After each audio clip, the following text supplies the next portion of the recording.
Ask almost anyone who runs the war in Ukraine, and you'll get one of two names: Putin or Zelensky.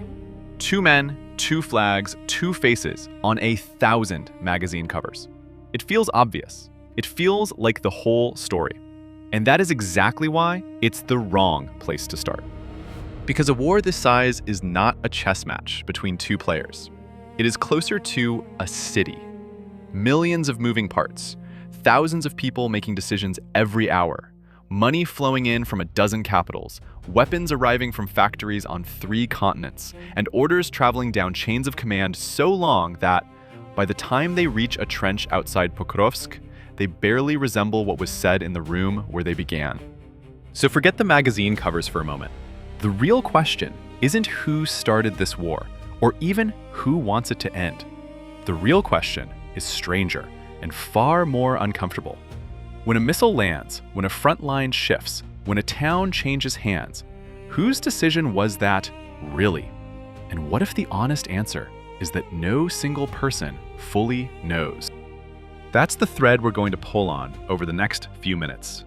We're going to walk up the chain on both sides, from the trenches to the palaces, and then out past the borders entirely, to Washington, to Paris, to the negotiating tables in Geneva and Abu Dhabi. And by the end, you're going to see this war the way the people inside it actually see it. Not as a duel, as a machine. Some of what you'll learn will surprise you. A grain trader who built one of the most lethal forces on the modern battlefield. Generals reporting victories that never happened.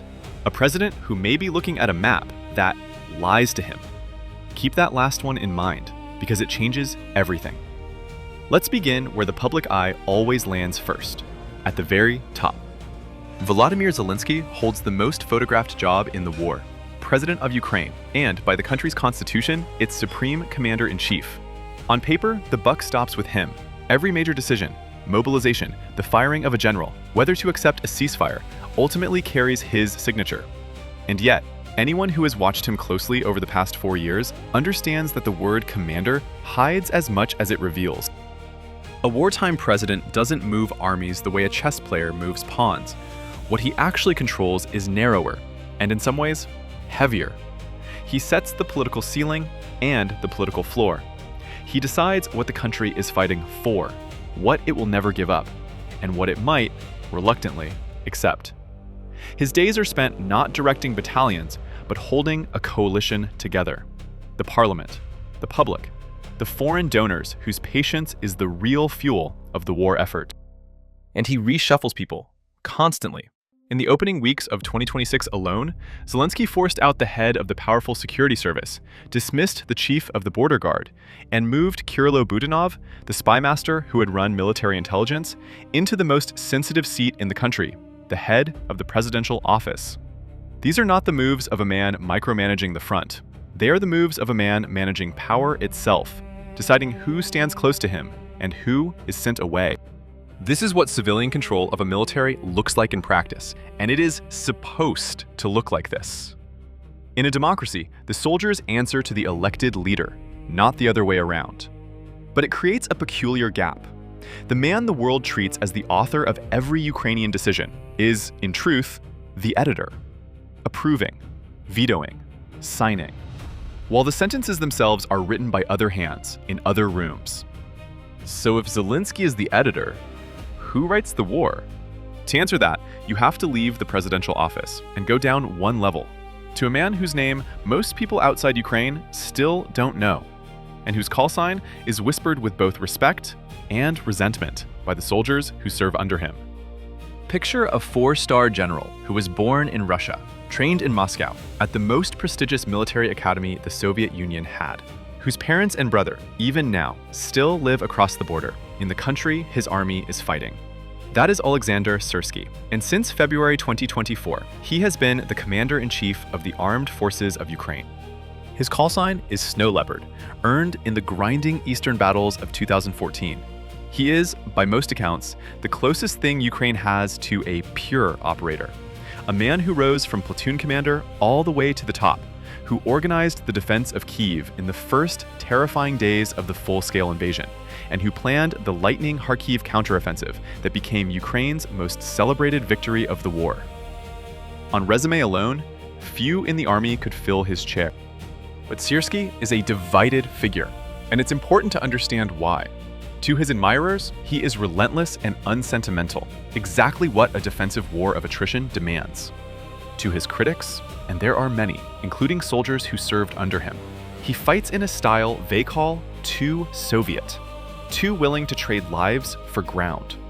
The Battle of Bakhmut, where Ukraine held a shattered city far longer than many thought wise, earned him a brutal nickname among the rank and file, General 200, a grim reference to the military code for the dead. Replacing the wildly popular Valery Zaluzhny with Sierski was one of the riskiest things Zelensky did in the entire war, and it tells you something about how command really works here. The president did not choose a crowd favorite. He chose an instrument, a commander who would execute the strategy the political leadership wanted, even at the cost of his own popularity. Sierski's very first public words in the job were about protecting the lives of his soldiers. Read that as a man who knew precisely what reputation he was carrying. By 2026, the strategy bearing his signature is clear and deliberately unglamorous. Not grand offensives, but a strategic defense designed to bleed the Russian army faster than it can refill its ranks, while clawing back small pockets of ground where the enemy is weakest. It is patient, it is costly, and it is not, in the end, his strategy alone, because Sierski himself sits atop an institution far larger and more impersonal than any single general. To see the real engine, you have to look at the staff behind the man. There is a romantic idea of war, in which a great commander stares at a map, has a flash of genius, and the army obeys. Real modern war does not work that way. Behind Sierski stands the general staff, a vast bureaucracy of planners, logisticians, and intelligence officers, headed by its own chief, General Andriy Khnatov. This is where the abstract will of the leadership is turned into the concrete arithmetic of war. How many shells? To which sector? By what road? Before which dawn? For much of the war, this machine was a mess. Ukraine fought with a tangle of improvised structures, brigades thrown together, command lines that crossed and contradicted each other, units reporting to people who barely knew they existed. It was the heroic chaos of a country surviving an invasion it had only partly prepared for.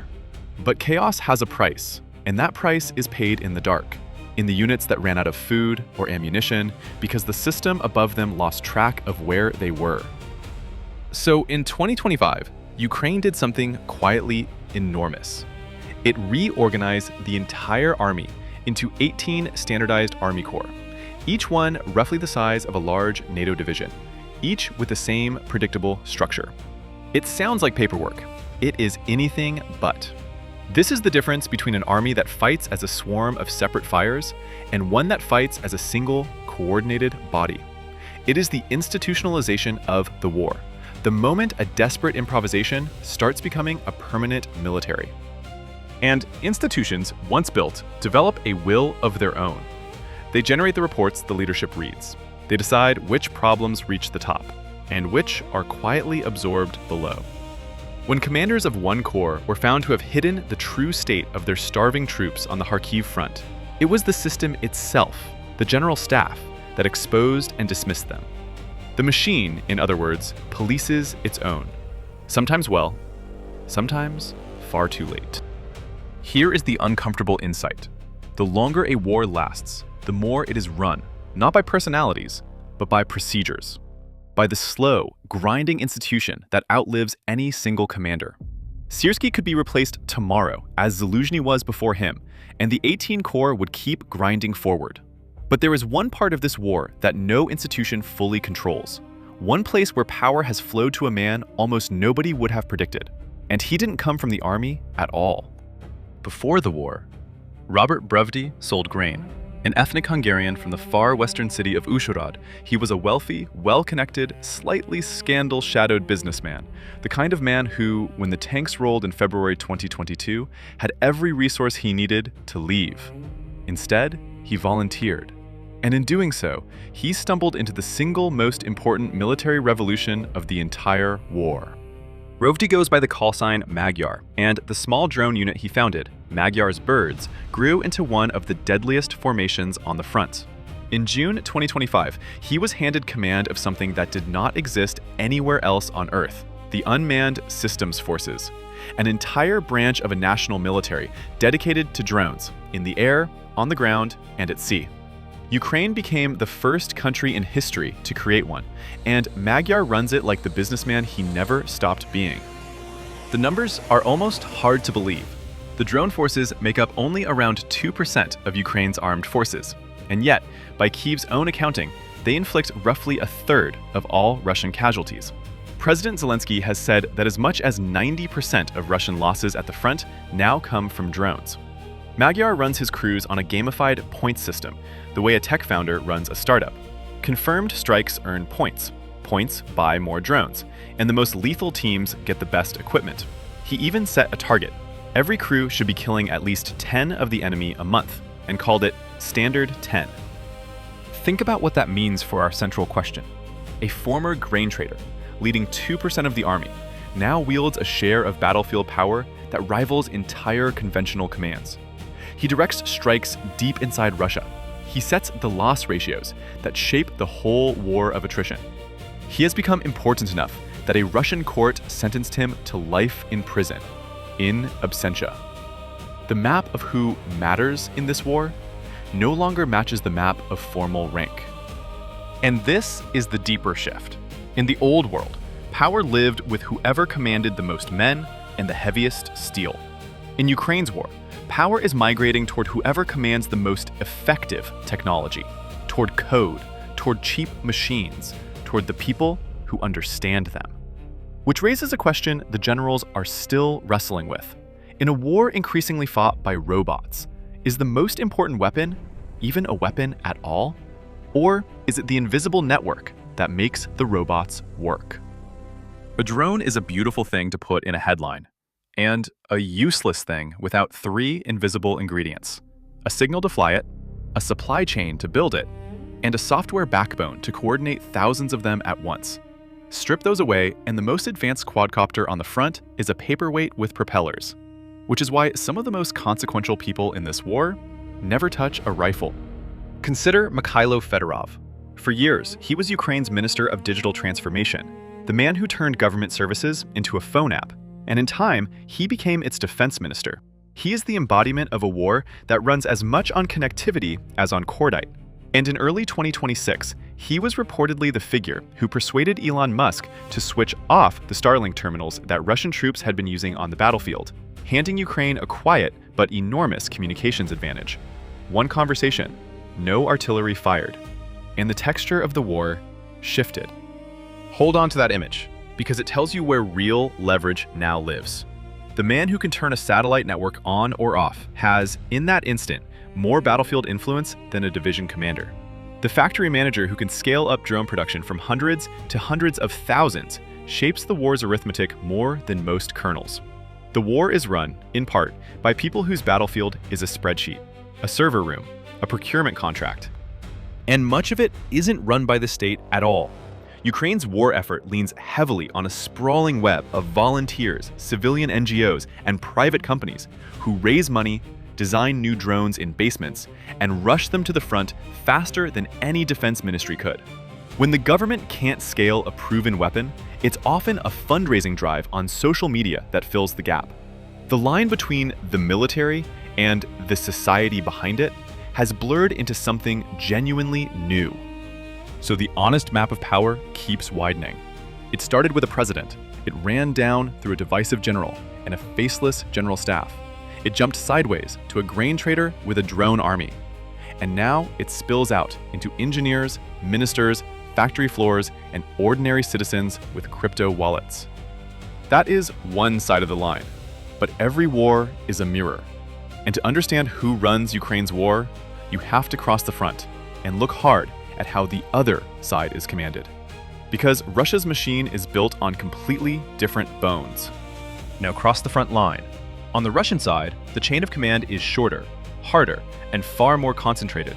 At the very top sits one man, Vladimir Putin. And unlike the messy, contested authority on the Ukrainian side, his word is final, in a way Zelensky's simply is not. There is no parliament to placate, no donor coalition whose patience must be won. The Russian war is, in its design, a system built to funnel everything toward a single will. Just below him are two figures who run the day-to-day. Valery Gerasimov, the chief of the general staff, the professional soldier overseeing the campaign, and Andrei Belousov. And here is a detail worth pausing on. The defense minister, who is not a general at all, but an economist. Putin installed an economist to run his war ministry, a signal of how he sees this fight, as a war of production, budgets, and endurance, a contest of which economy can outlast the other. Beneath them sit the grouping commanders, men like Sergei Kuzovlev, each responsible for a slice of the front. On paper, this is a more efficient design than Ukraine's. One leader, a clear chain, no political noise. In practice, it has a flaw so deep it may decide the war. And it grows directly out of that concentration of power. When everything flows toward one man, everything depends on what that one man is told. And in a system where fear travels faster than truth, the things a dictator is told have a way of bending toward what he wants to hear. Russia's army has also been forced to change shape under the pressure of its own losses. By early 2026, independent estimates put the number of Russian soldiers killed, not wounded, killed, at well over 300,000. The grand mechanized divisions of the pre-war fantasy are gone. In their place, infantry-heavy assault formations, sent forward in small groups, again and again, to creep across open ground against the drones. It is a way of fighting that trades men for meters, and it can only continue as long as the recruitment pipeline holds. But here's where the Russian machine becomes genuinely dangerous to itself. Because that short, hard chain of command, the very thing that makes it look strong, has quietly become a chain for transmitting lies. And those lies travel all the way to the top. This is not speculation from Kyiv. It is something Russia's own war correspondents have been screaming about. And it is the single most important thing to understand about who really runs this war. Imagine you are a Russian colonel. Your orders are to take a town. You have thrown men at it for weeks, and you have failed. Now your superior wants a report. Do you write the truth, that you've gained nothing and lost hundreds? Or do you write that the objective is nearly secured and buy yourself another week? In a system that punishes failure and rewards the appearance of progress, the answer writes itself. And so a small lie goes up the ladder. The man above you receives a dozen such reports and blends them into something cleaner for his superior. By the time the story reaches the general staff, the modest exaggerations have compounded into confident victories. Gerasimov reports to Putin that towns have fallen, that thousands of Ukrainians are encircled, that the line is collapsing. And Putin, sitting at the top of the most concentrated power structure in the war, believes it. Because he has no independent map. He has only the one his commanders draw for him. This isn't a theory. Take the town of Kupiansk. For the better part of a year, the Russian high command insisted it had been captured. Half of it, then 2/3, then all of it, complete with thousands of trapped Ukrainian soldiers. And yet, Russia's own frontline bloggers, the Mill bloggers, with hundreds of thousands of followers, publicly raged that none of it was true. That Russian troops had not held the town for a single day. That the beautiful reports climbing the chain were getting men killed in pointless assaults on ground that was already marked as taken. A leaked Russian military map even appeared to show whole villages claimed as conquered, that were, in reality, still contested. Sit with what that means. The most powerful man in the war may be looking at a map that lies to him, and then making decisions, setting demands, rejecting peace terms, all based on a battlefield that exists mainly on paper. Analysts who track this closely believe it is precisely this distortion that keeps pushing Putin toward ever more unrealistic goals. He thinks he is winning faster than he is. So why would he settle? And here is the vertigo at the heart of this whole story. We started by asking who runs the war. On the Russian side, the disturbing answer may be a picture of the war that isn't real. Not Putin exactly, but Putin's information, a hall of mirrors built by frightened subordinates steering the war from the inside. Ukraine, for all its messy arguments and resentful soldiers, at least has the brutal honesty of mill bloggers and a free-ish press to puncture the lies. Russia built a machine so efficient at obedience that it forgot how to tell its own leader the truth. Now hold that thought, and let's go back down to the ground. Because while the men at the top argue over fictional maps, the real war is being fought, and partly invented, by tens of thousands of people they will never meet. The Russians are not fools. They saw what Ukraine's drones were doing to them, and they did the most logical thing an industrial power can do. They copied it, and then tried to do it bigger. The result is a unit called Rubicon, the Center for Advanced Unmanned Technologies, an elite Russian drone force built explicitly to answer Magyar's birds. If Ukraine wrote the playbook for drone war, Rubicon is Russia photocopying it, page by page. And the scale of that copying is staggering. At the start of 2026, Russia's drone personnel numbered somewhere around 86,000. Within months, it had blown past 100,000, with Moscow openly targeting a force of well over 160,000 drone operators. Russia cannot match Ukraine's quality or its speed of innovation. Ukraine's own commanders say Moscow is essentially stealing a ready-made franchise. But Russia can do what it has always done best. It can mass produce, it can saturate, it can drown a clever enemy in cheap machines. This is the rhythm of the entire war now, and it's worth naming clearly. Ukraine invents, Russia imitates, and scales. First-person view drones, then long-range strike drones, then ground robots and naval drones. Each time, Kyiv pioneers a tactic and Moscow industrializes it. It is a contest between a fast, improvising challenger and a slow, heavy incumbent. And in that contest, control of the battlefield doesn't belong to any general. It belongs to whichever side is currently one step ahead in a technological race that resets every few months. Notice what's happened to command here.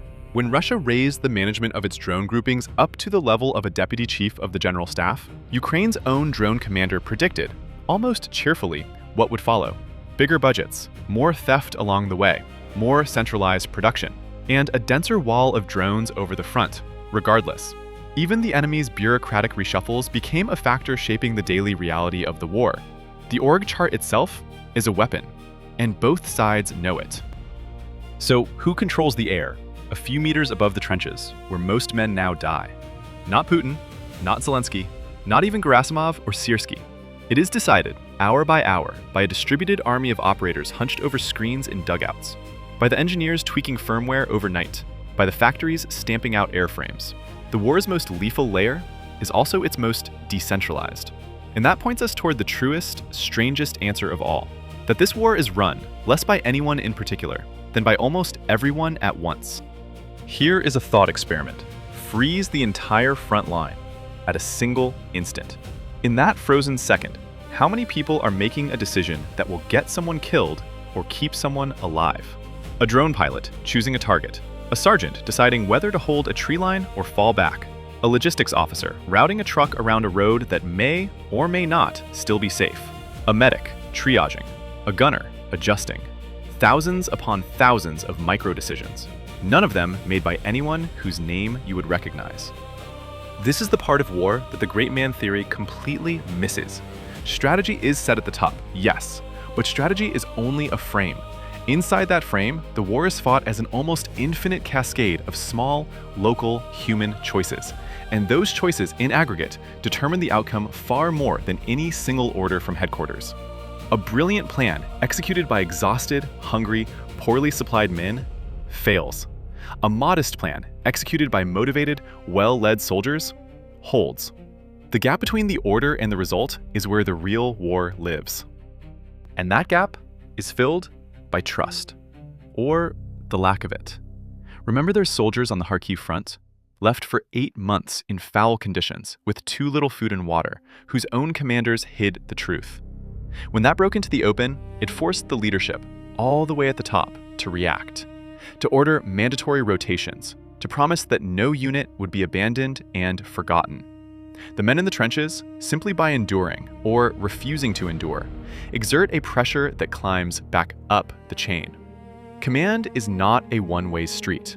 The bottom shapes the top, as surely as the top commands the bottom. This is why morale is not a soft, sentimental factor. It is a hard one, a decisive one. An army is not a tool that a leader wields. It is a living population that consents to be led, day by day, and can withdraw that consent. Russia spends men by the hundreds of thousands and relies on coercion and replacement to keep the machine moving. Ukraine, smaller, leans on motivation, technology, and the desperate clarity of fighting for its own survival. Two completely different theories of how to make 1 million people keep walking toward danger. So when we ask who runs the war, we keep arriving at a more honest and more humbling answer. Not one person, not even 10. A vast, layered, contested system in which power is real but diffuse, shared between presidents and privates, generals and grain traders, ministers and mill bloggers, software and steel. But there is one more layer we haven't touched, and it sits above all of them. Because Ukraine cannot fight for a single week without something it does not produce itself, and the people who control that may, in the end, hold the most decisive hand of all. There is a hard truth that Ukrainians live with every day and rarely say out loud. Their country cannot sustain this war on its own. The shells, the air defenses, the satellite intelligence, the long-range systems that keep Russian missiles from leveling Ukrainian cities. A huge share of it comes from abroad, and whoever controls that supply, in a very real sense, controls how the war can be fought, and for how long. For years, the single most important supplier was the United States. The crown jewel was the Patriot air defense system, the one weapon truly capable of stopping ballistic missiles over Ukrainian cities, and one the West largely could not replace because most of the available systems were American-made. As long as that was true, Washington's choices set the outer limits of Ukraine's survival. Not Kyiv's, Washington's.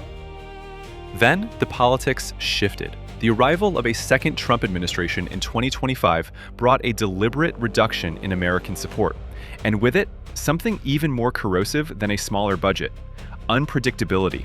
Deliveries paused, then resumed, then paused again. And every pause was an opening, a window in which Russia could push, knowing Ukraine's defenses might thin out before the next shipment arrived. The man in the White House did not have to fire a shot to shape the front. He only had to control the tap and let the uncertainty do the rest. Ukraine understood the danger of depending on a single patron, and it has been scrambling to escape it. New European air defense systems, the French-Italian SAMP/T among them, began arriving in 2026 to loosen the American grip, with more promised over the years to follow. Kyiv even started letting its drone companies export, partly to fund itself, and partly to build a base of support that no single capital could switch off. Survival, for Ukraine, increasingly means diversifying its dependence, so that no one country holds the whole lever. But you cannot diversify away from geography, or from money, fast enough to win a war this expensive. Which means the people who decide whether to keep the weapons flowing, and on what terms, sit at the very center of the answer to our question. Some of them are in Washington, but a growing share of that decision now rests on the other side of the Atlantic, in a coalition of European capitals that has spent 4 years discovering, often reluctantly, that this is their war too. For most of this war, Europe acted like a generous neighbor, passing weapons over the fence, writing checks, hoping America would carry the heaviest load. But as American support grew shakier, something changed on the continent. A group of nations began organizing themselves into what they call the Coalition of the Willing. And for the first time, they started planning not just to fund Ukraine's war, but to physically stand in it. The boldest steps came from France and Britain. By early 2026, the two had signed a declaration of intent to deploy their own armed forces to Ukraine as part of a multinational force, to build and guard military hubs, to help secure the skies and the Black Sea, to commit, in writing, to come to Ukraine's aid if Russia attacked again. Sweden floated sending its Gripen fighter jets. Germany, Spain, and Lithuania signaled they might put boots on the ground once the fighting stopped. A war that began as Russia versus Ukraine was quietly becoming Russia versus a continent, one that had finally decided it could not afford to lose.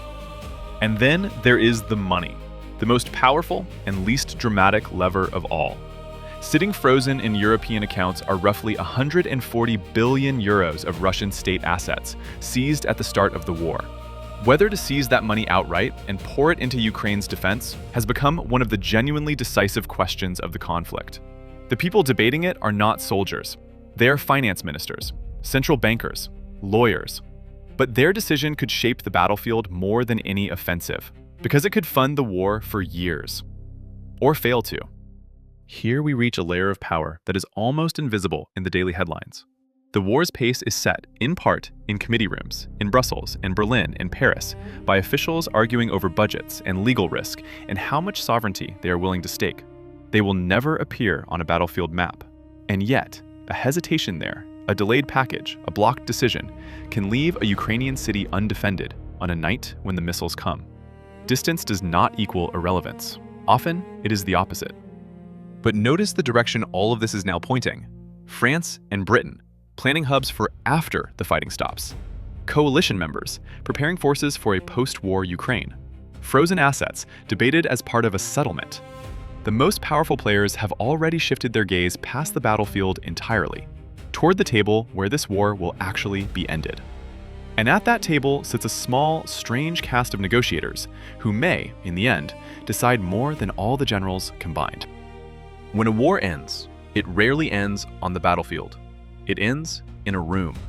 And the people in that room, the negotiators, the envoys, the deal makers, often shape the final outcome more than any commander who spent years fighting for it. Which is why some of the most important figures in Ukraine's war have never worn a uniform and have barely seen the front. On the American side, the central figure became Steve Witkoff, a real estate man turned presidential envoy, working alongside Jared Kushner, the president's son-in-law. They were not career diplomats. They were Trump's personal troubleshooters, dispatched to do deals. And their rise came at a cost to the professionals. When their initial peace plan emerged, the administration's own special representative for Ukraine, the retired General Keith Kellogg, resigned, reportedly because Witkoff had simply gone around him. The man who knew the war best was pushed aside by the man the president trusted most. That too is how wars get run. On the Russian side, the negotiating power is just as personal and just as concentrated.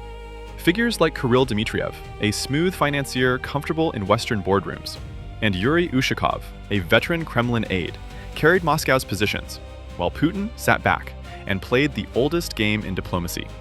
Hold the maximalist demands, concede nothing essential. Let the other side keep offering, meeting after meeting, in the hope that patience itself becomes a form of victory. American negotiators left the Kremlin again and again, with warm words, and no real movement on the only things that mattered: territory and security. And the plans themselves reveal who actually holds the pen. An early proposal ran to 28 points, and by many accounts, carried heavy Russian input. It would have capped Ukraine's military, barred it from NATO, and pressured it to hand over land in the east it had bled for years to hold. Europe scrambled to write a counterproposal. Ukraine scrambled to look supportive of the American president, without signing away its future. The document everyone was arguing over was, in a sense, a map of power. Whose interests were written in, and whose were left out.